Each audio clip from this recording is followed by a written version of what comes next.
peeking at eternity. No one would be more annoyed than Davey if I tried to recast the predicament under some redemptive glow. 2 boys were dead in our house, and there was no bright side to the matter. I recall Davey sitting on the basement stairs under a yellow bulb, jacket dragged on over his t-shirt, his face oily with rain. He wouldn't speak, and his eyes showed a narcosis that was fearful to me. We waited together for Ted Pullet to arrive. Dad, far gone in prayer, held Swede in one arm and gripped Davey's shoulder with the other.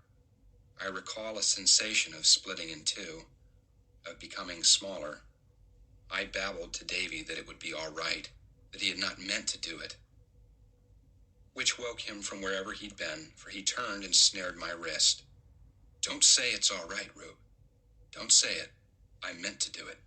I meant to. You hear me?" I could only nod, frantically. Cars had driven up while he spoke, and we heard doors thumping and voices, and saw red lights bouncing off the windows. Davey said, "Here we go, then." He was always impatient with our family's general insistence that things turn out for the best. True story. In the spring of Dad's 28th year, he was raised up by a tornado, along with most of the roof above him and a few loose boards he was setting into the floor. This was when he was married to my mother, attending a little school in Iowa under the GI Bill. In those days, Dad's love of books and scholarly quest kept him happily consumed. He was one of those honorably ambitious, self-educated men loved by American folklorists, a Lincoln-hearted reader who might walk 10 miles to borrow a volume of poetry by John Donne or a novel by Melville, or, to be particularly honest about it, Owen Wister. Loving to study and possessed of unusual compassion, he leaned naturally towards medicine, and I imagine my mother falling easily for this generous and handsome and obviously rising young man. To this day, in fact, it's easy for me to conjure the look our lives might have had if Dad had but held course. An unassuming farmhouse with a wide-swept porch, surrounded, I'm guessing, by a few head of Angus beef on a pastoral acreage, because a doctor needs his recreation, a couple good quarter horses in a painted corral, Mom coming out the back door, slapping flour off her apron, calling us kids for supper, looking pleased and content. Surprising, isn't it, how close such pictures lie beneath the surface? From what I've heard, those were fine times. Davey was a year old and tottered roguishly around the glad-hearted poverty of married student housing. Mother fed him and wore thin from the chase and read him to sleep from Robert Louis Stevenson. Dad studied the bones of the science department's hanging skeleton, name of Yorick, a short, scurvied fella gone the color of weak tea.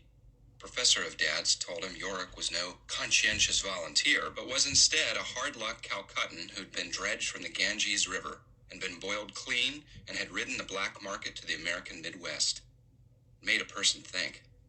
When not studying, Dad worked sweeping and painting in the athletic building 20 hours a week, unknowingly getting all the education he was going to need right there in his coveralls. It was the athletic building, Dewey Hall, that the tornado struck, just past 11, one heat-soaked night in September.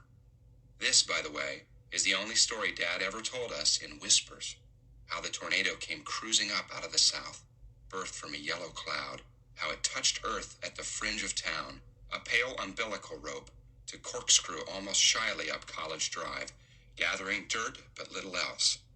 Next morning, the first thing emergent residents noticed was their street, swept like never before, and all street-side grass calmed and pointed, as if in praise to some passing magnificence.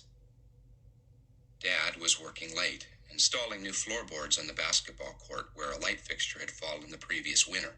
It just worked loose and fell, interrupting a home game, injuring no one but thrilling the crowd with its descent and powdery detonation. Dewey Hall was the only building on campus not made of brick, and the tornado came for it in absolute maturity. No umbilical growth now, but a strong, slender lady hip walking through campus, past the science hall, past English, jumping Old Main and the library with deliberate grace and lighting on the shallow roof of Dewey, where Dad toiled alone. He said it didn't sound like a train, as the wisdom goes, but like a whole mountain breaking loose, and skidding sideways over the ground. And looking up, he saw shingles in the air and bits of skylight glass hovering in slow circles.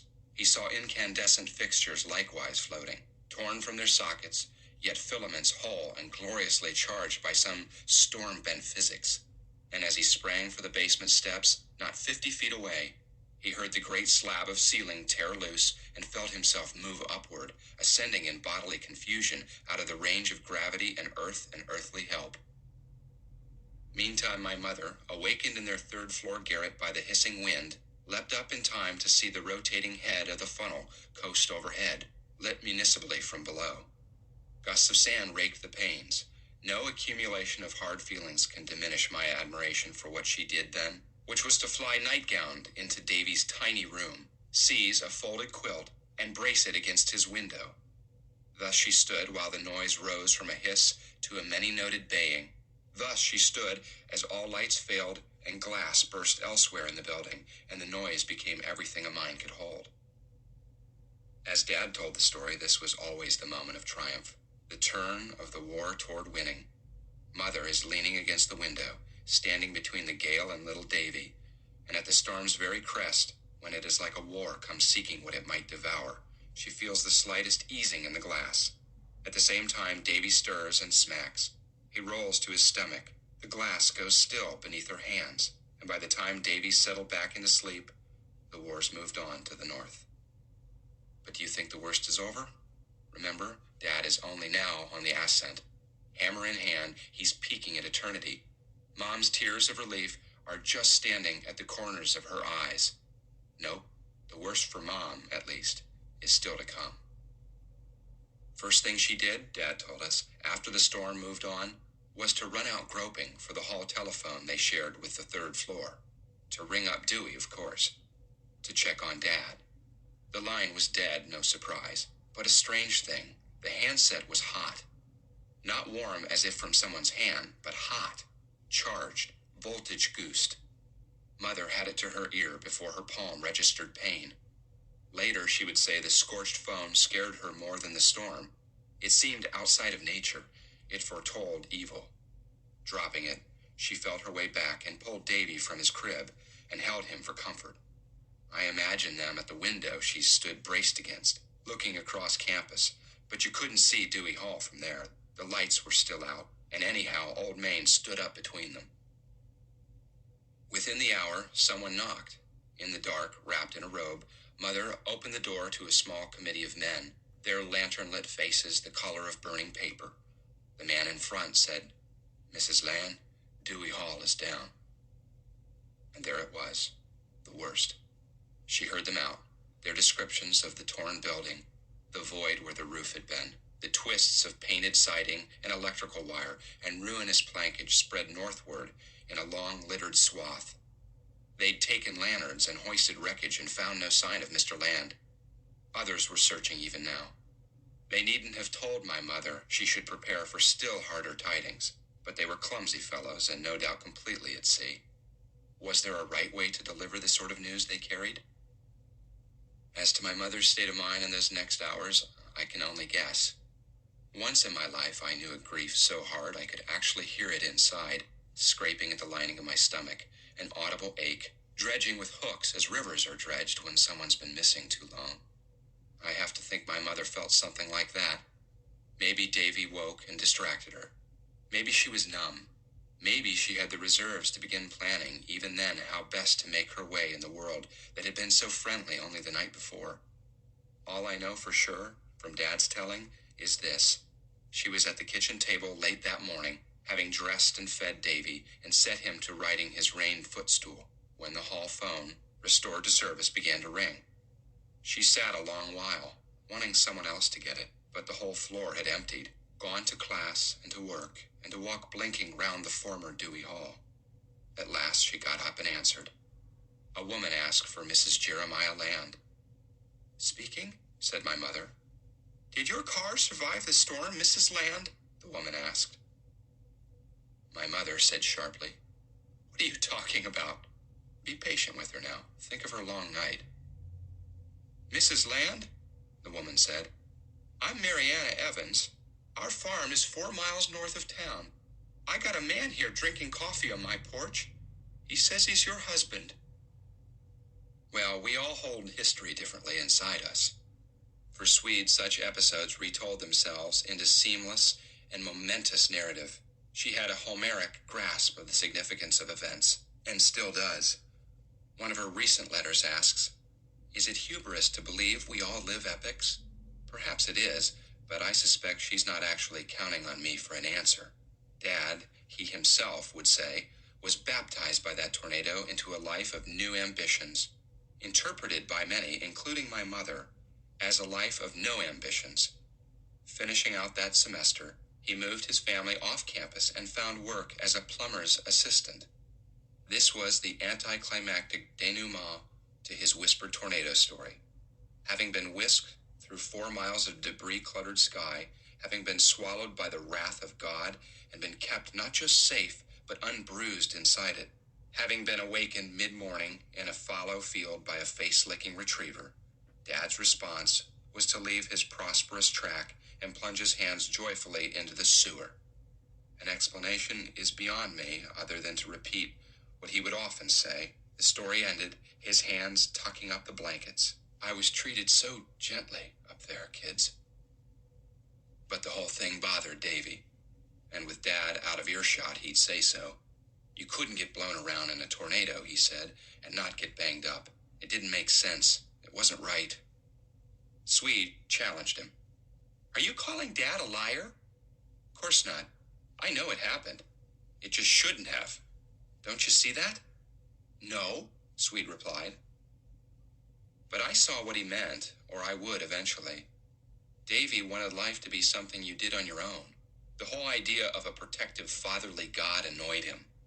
I would understand this better in years to come, but never subscribed to it, for I was weak and knew it. I hadn't the strength or the instincts of my immigrant forebears. The weak must bank on mercy, without which, after all, I wouldn't have lasted 15 minutes. History simply hadn't equipped me as it had Davey. You had only to look at his hands to see it. His hands were hard as any man's, and quick as eyesight. They moved always as with a purpose long known. History was built into Davey so thoroughly he could never see how it owned him. And Mom, I can only believe she sat down and wept after that phone call, as any loving wife might do. How she must have rejoiced, how frantically she must have driven to the Evans farm. And the clasping and the shuddering of that reunion must have been a thing Mary Ann Evans would tell her neighbors about and remember in her heart on rainy evenings while her husband worked in the barn. Happily for Mary Ann, she would not see the changes that tornado wrought. She would not see my mother's puzzlement as Dad surrendered his studies and his prosperous future, nor my mother's attempts to make the best of it. These attempts lasted quite a while, really, long enough to bear Swede and me. But she must have felt Dad had violated some part of the covenant between them. She departed without explanation or epilogue. We heard later that she married a doctor, after all, in Chicago, an older gentleman whose first wife had died. We heard they patronized the symphony and the theater and enjoyed choice memberships. But none of this did we hear from Mother, for no letter or call did we once receive, nor did we ever meet the gentleman on whose behalf we'd been erased. They put Davey in cuffs and drove him to the Montrose jail and the rest of us to a motel for the night. Easing away through the rain, we saw an ambulance backed onto the lawn. A deputy stooped smoking on the porch, and the freeze and fade of windows struck with camera flash. The whole thing was no less a tornado than the other. Next day, when we went to see Davey, Swede tried to kick him. She was crying and incensed, and he reached to comfort her, and she gave it a stout try between the bars, only to clank her shin. Good grief, it's lucky I'm in here, Davey remarked, as Swede hopped about, biting her lip. Grim as it was, I could see Dad was glad for the joke. Davey'd shaken off the concussed glaze of the night before. He was in a little cell, with tan lighting and squashed flies on the wall, but he'd not grown fangs or become a creature changed beyond knowing. When Swede had got the mat out and hugged Davey through the bars, Dad told us to say goodbye and wait for him in the hall. That was the hardest thing, going out that door. It was so thick and closed so heavily we couldn't eavesdrop through it, not even with the paper cups we'd swiped from the water cooler. Dad was quiet when he joined us. We walked out to the car, the wind flapping staleness off our clothes. "He seems all right, doesn't he?" I said. "Sure he does," Dad replied. It seemed a long ride home. We got there at supper time, and Swede and I looked around in the cupboards. Normally, Dad would have taken over and worked up some meal or other, or at least suggested that Swede and I do it, but instead he just sat in a kitchen chair and leaned back shut-eyed. Thinking of supper, I asked, "You want us to do anything, Dad?" "Persevere," he said. It was a better answer than we wanted. What else to do when the landscape changes? When all mirrors tilt? That first week, Swede rose as usual and demanded that I help her cook Dad's oatmeal, but he could no more eat it than he could wave and run for Congress. Suddenly, lots of people we didn't know were calling and dropping by. Reporters? Yes. An apologetic writer from the County Weekly in Montrose, a sad-mouthed fellow from the Star in Minneapolis, 2 different radio men, slump-shouldered from their big reel-to-reels, and the first TV correspondent ever cited locally, which merited an article and photo of its own in the Montrose Observer.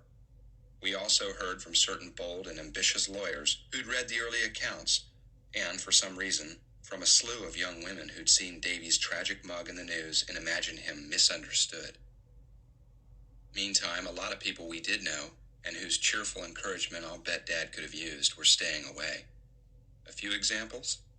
How about Harold Barkus, the gas and oil man who did all the repairs on our aging Plymouth, who once came to Dad drunk and weeping after his wife had left, and drooled a quart into our couch that night as he slept, and left next morning sober and galvanized, with a hot breakfast in him. Harold Barkus wouldn't even fill our gas tank anymore, instead sending his gangly boy out to do it. Through plate glass we could see Harold, sitting in his office, not looking out. How about Leroy Bierston, the principal of the school, who'd hired Dad, and who'd sat grieving at our table when his daughter turned up pregnant by a fled serviceman? Do you suppose Leroy could think of a word of comfort? Maybe it was fear, I don't know. Maybe embarrassment. Maybe these people put themselves in Dad's place, figuring they'd wish for no one to say a word if their son had shot down 2 boys. If it were their son sitting all day, all night in that courthouse cell. Or maybe, could this be? They just reasoned Dad was due some grief. That a man like him couldn't be exactly what he seemed. Perhaps it relieved their anxious souls that the clock ran against Jeremiah Land as it ran against them all. I think of Oscar Larson, who liked to take Dad fishing because it seemed the walleyes always gathered round when Dad was in the boat. And of Gary Sweet, the butcher, whose walk-in freezer Dad had fixed during the July hot spell the previous summer, saving the integrity of uncounted beeves.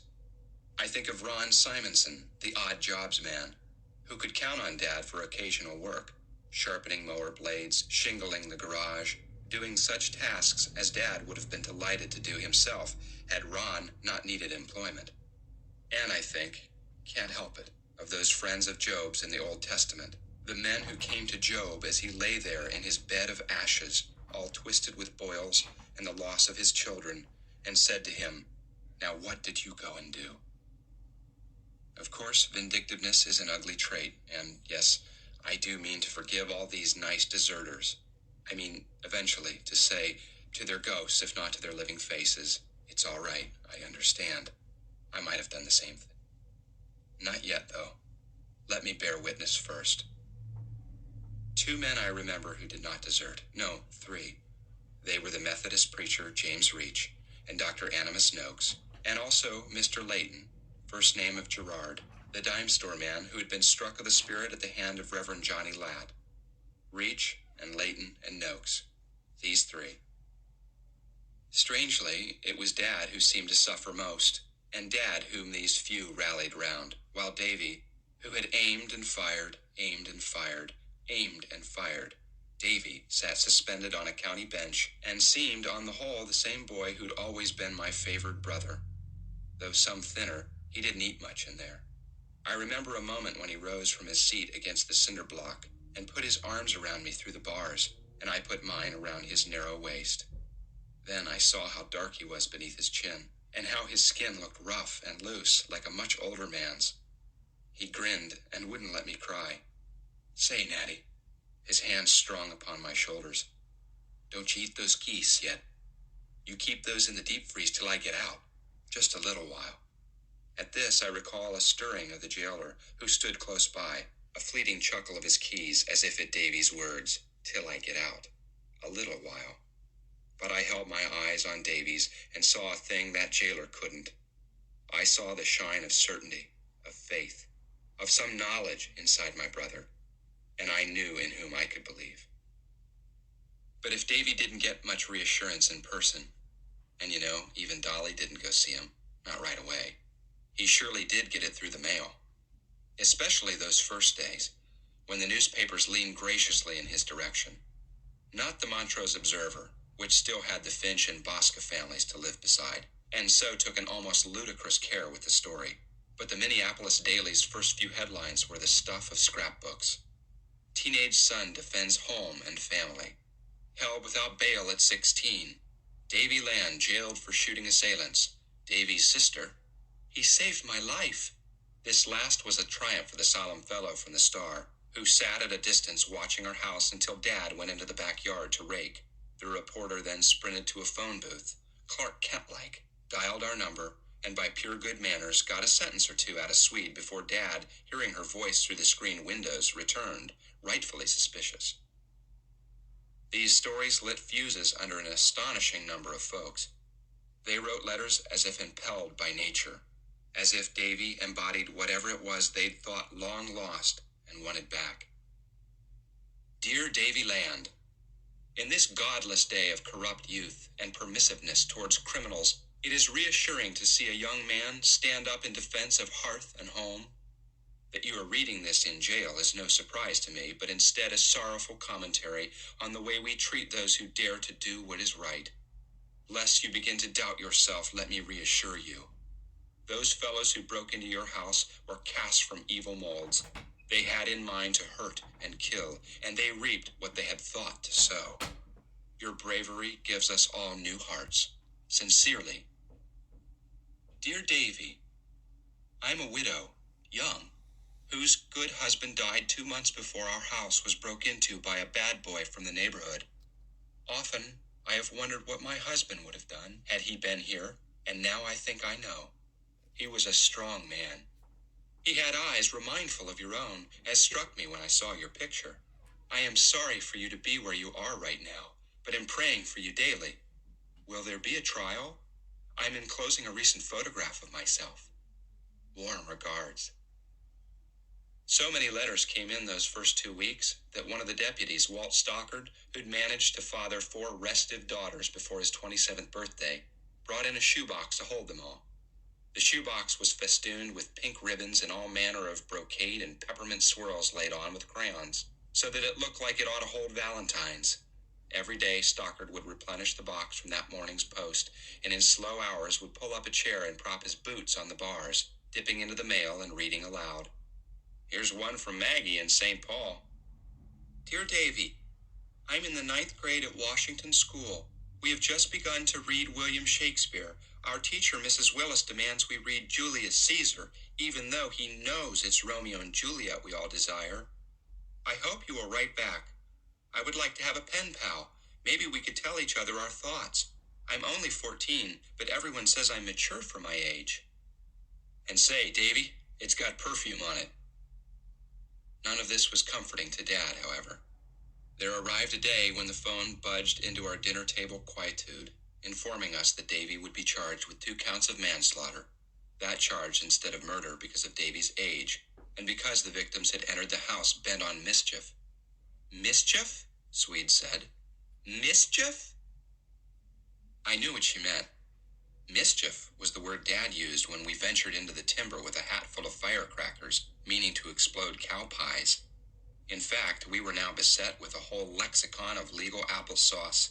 Swede and I eavesdropped on a man in a beard and a tan baggy suit who sat at the table drinking the coffee Dad so tiredly poured, the 2 of them talking in quiet voices about jury selection and presumption of innocence and change of venue. this plea and that plea, bail reductions, and judicial prejudices against violent youth. Salient to me in the visit of the bearded man was not so much his language as his expression, which was wise, guarded, and unencouraged by encountered fact. Judge Raster lost his wife last summer, he told Dad. It has not made him soft. And from this grave disclosure I drew my picture of Judge Raster, a black-robed hulk, face like a shark's, noose clutched behind his back. The bearded man, Dad told us the next day, was Thomas de Cuellar. He was Davey's defense attorney, appointed by the state. We knew he was a good man because he was on our side, and had 20 years' experience in various courts of law, and because he brought with him, from his wife, a quart jar of dill pickles she had put up herself, with cloves of bluish garlic, and, Cuellar said, somewhere in there, a jalapeno pepper.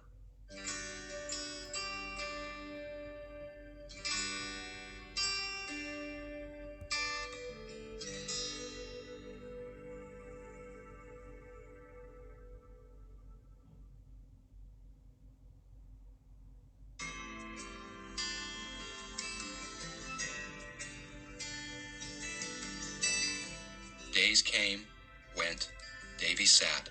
Reporters left town in search of new misfortunes. The strange mail dropped off.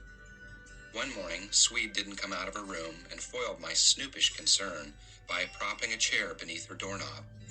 "I'm working," she declared. "Don't bother me." Her tight-throated resolve gave me new wells of unease to plumb. "Working on what?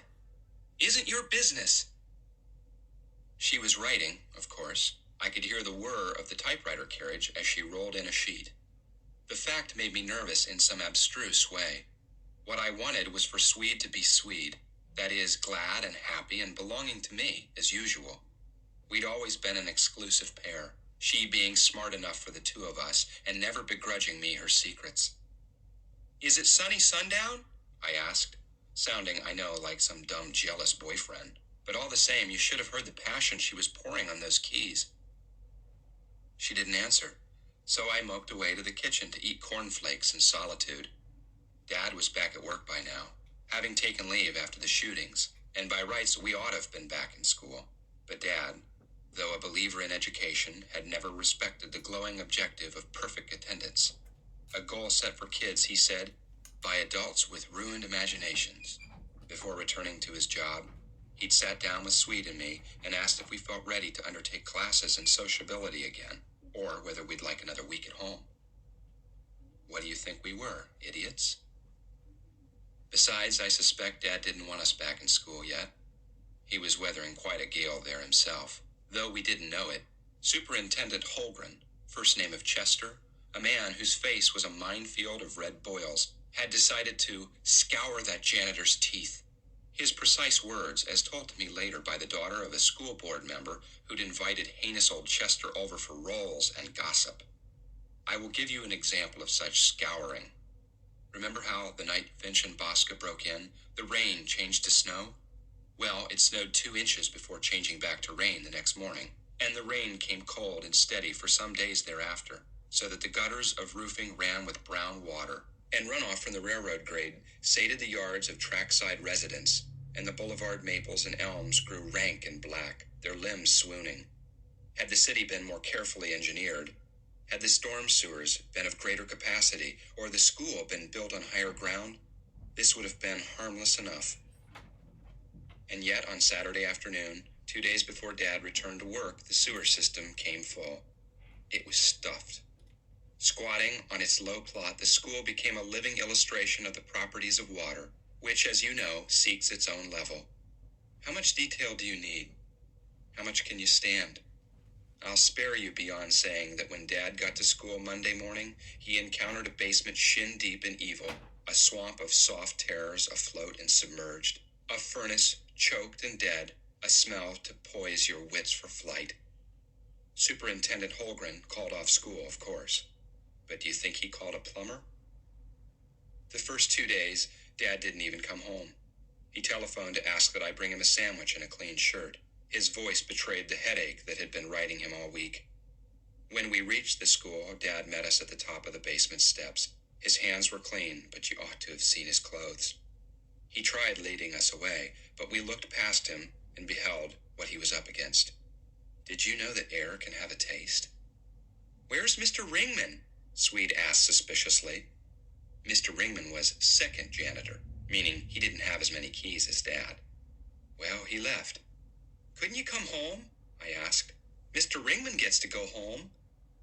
Dad said, "Mr. Ringman quit." Boy, his expression was hard to read. Then, "Swede, it's all right. Don't now," because she teared up and was leaning toward him, about to fling her arms round his waist. He glanced at me, alarmed. Did I mention his clothes? So up I stepped, and Swede laid her head against my chest to cry while I held ungracefully onto her, and Dad's washed hand smoothed her hair and shielded her face and blessed her, it seemed to me, against all coming trouble.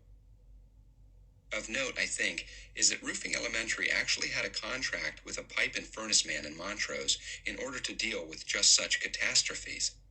His name was Jack Benedict, and he was accompanied always by a big and fractionally tamed raccoon, Roach, who would tangle his leash around your ankles and then bite you when you tried to unwrap him. Jack Benedict had paid many a slippery visit to Roofing Elementary, including the time Roger Capps, who would later join the Army and die falling out of a helicopter, snagged his teacher's wig off her head in a fire drill and zigzagged with it through the crowded hall, finding sanctuary in the boys' washroom, whence was heard the inevitable flush. Not to lose my point here, the school had no compunction about calling on Jack Benedict until Superintendent Holgren decided Dad's teeth needed scouring.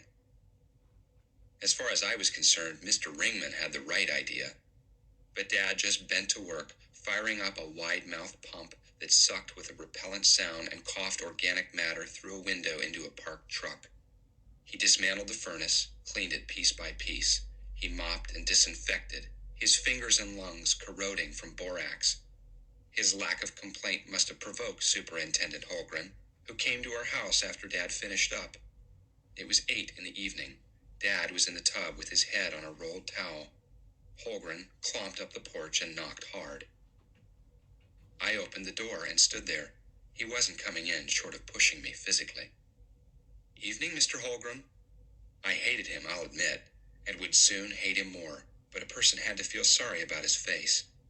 I don't know if you've ever tried a dish called tomato pudding. It's cooked soft and is ever so red and lumpy. He said, "Your dad here?" "He's taking a bath." I stayed put. Seeing Holgren come up the steps, Swede had run to her room. Now, faintly, I heard her call. "Did a skunk walk through our yard? P.U." Well, tell him something from me. Holgren was angry, but thought I couldn't discern it. He was one of those people who believes all kids have blunted senses. "I bet he's forgot the parent-teacher meetings tomorrow night. He spends so much time cleaning up his basement mess, he never swept the classrooms for 2 days now. He'll have to get to it before school tomorrow. Tell him I said to come in early." "Good night, Mr. Holgren," I said. From her room, Swede hollered, "Oh, it's getting worse. Awful, awful." But Holgren didn't get it. There was nothing in his eyes but spite.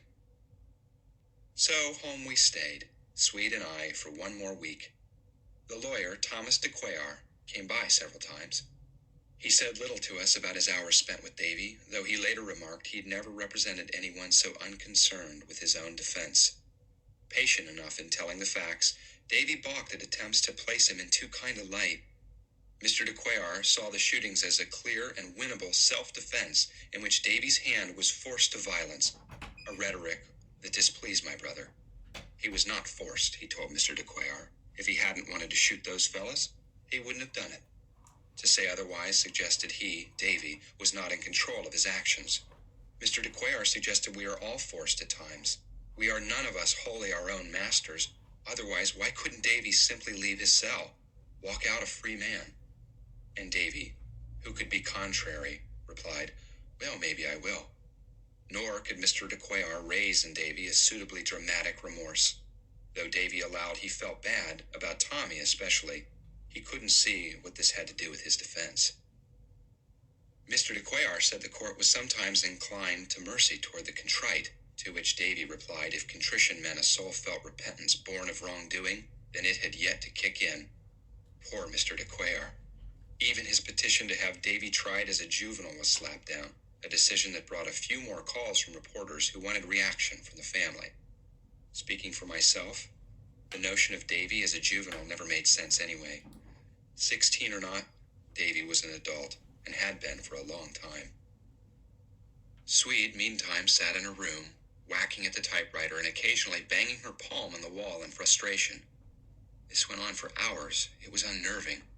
One afternoon, I went out to shoot baskets at the wire hoop we'd bolted to the garage and was startled to see Dr. Animus Noakes standing at attention outside Swede's bedroom window.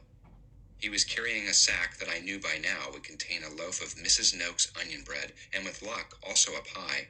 Seeing me, he motioned for quiet, and I went and stood with him. Swede's window shade was pulled, and strange noises issued from behind it. Typewriter keys, yes, but also a sort of desperate chant. Swede's own voice, rendered distant and tribal, searching for meter.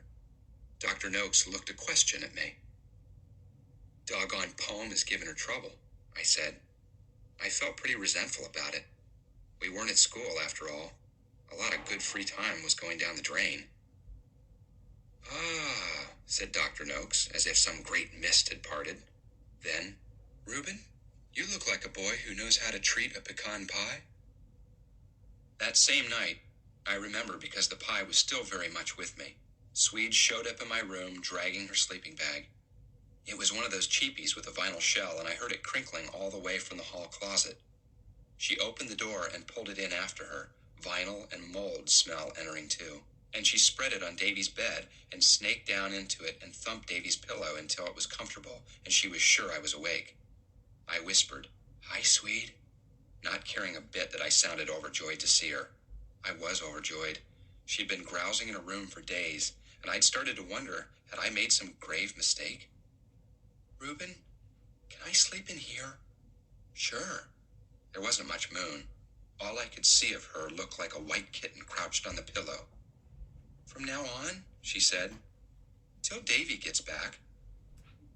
The white kitten leapt and hovered. Swede had sat up. "Reuben, you really think he'll come back at all?" Now that was one of the worst questions I'd ever been asked. Out of nowhere, my throat lumped. I kept still, to stop anything else happening. "Reuben?" But I couldn't talk about Davey right then. It made me cross how close I was to crying. A grouchiness emerged, which was no small relief. "How come you've been in your room so much anyhow? Don't you know others of us live here?" She was quiet a moment, during which I regretted being harsh. Then she said, "Well, I'll tell you about it if you want, you grump." I sure had missed my sister. What happened to Swede, which I'll admit didn't make a lot of sense to me at the time, was that she couldn't kill Valdez. That is, Sunny Sundown couldn't kill him. Bear with me. After Finch and Bosca grabbed Swede that day, you might recall old Sonny's adventures turned a little grim. Remember how he kept trailing along after Valdez, finding worse and worse? One day an upturned stagecoach and its driver's ghastly hue, the next a blackened farmhouse and its family blackened too. The day Swede sat me down and read me those lines, I began to understand how truly scared she'd been. Till then, I'd been picturing Valdez as one of those banditos in Zorro, sitting a scrawny horse, sneaky grin and eyebrows, the kind of villain who'd dig for earwax to groom his mustache. And you know, I'd liked him that way. Sly, nasty, but certainly no match for any hero worth the name. Now, overnight, Valdez had come unbound. He'd grown personally. He was a monster. I worried that real damage had been done to Swede. Something that might plague her, not for weeks, but years. I imagined her at 25, hair gone white, skinny and ulcerated, a fearsome picture. Also, it bothered me that the poem now seemed likely to turn out wrong. One thing had to happen, and soon. That pig Valdez had to die, and Sunny Sundown had to kill him, honorably and inevitably, with one shot. And Valdez had to fall down on his back and lie outstretched on the scorched earth, his eyes wide open in the noonday sun, so that we knew he was dead and not faking it. I said to Swede, "What do you mean you can't kill him?" "It doesn't work. I've been trying and it doesn't work. What can I do? She sounded a little panicked. I thought something might be happening to her mind. I said cautiously, "Can't you think of a word to rhyme with dead?" She didn't answer. "I'll help you, Swede. Let me help you. How about head? Like he got shot in the head and fell down dead. Or spread. He fell down dead with his arms outspread. Or lead. Say, lead is a natural." "Reuben, that's not what I mean." How quietly she interrupted. Out of respect, I judged, for the literary role I was on. "It's not that I can't write it. I've written it already 10 ways. More than 10. If she could write it, what was the problem? I sat confounded. Mistaking my silence for doubt, Swede recited. "And as the gunshots echo back against the canyon walls, Valdez begins to totter. Now he staggers. Now he falls." "Yeah," I said. "Yeah." And later, sundown finds a match and lights it with a stroke. 'Cause graves and sun-baked ground come hard, a man can use a smoke. "Swede, that's great. He buries him and everything. Now what's the matter?" She'd flop back on the pillow. So much weight my praise carried. "Just because I write it doesn't mean it really happened." I had to hold that in my head a while. I knew she knew what she meant. I hoped she'd assume I did too. She said, "It doesn't matter if it sounds good. I can't write it so he's really dead." "You see what I mean?" I said, "It's just a poem, Swede. Here, tell me another ending." Heavy sigh. "When judgment came as gunfire to determine bad from good, and Valdez lay all soaked in blood, and wary sundown stood." "What's wrong with that?" I demanded, though honestly I wasn't crazy about it either.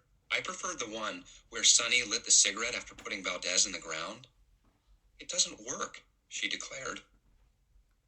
Well, you can't bargain with someone who won't sell. If she was miserable and intractable about staying so, what could I do about it? This would have been a good time for me to shut up and go to sleep. But the slow fever of jealousy had been lit in my veins. Swede was talking some language to which I knew the words but not the meanings. It scratched my pride. I tried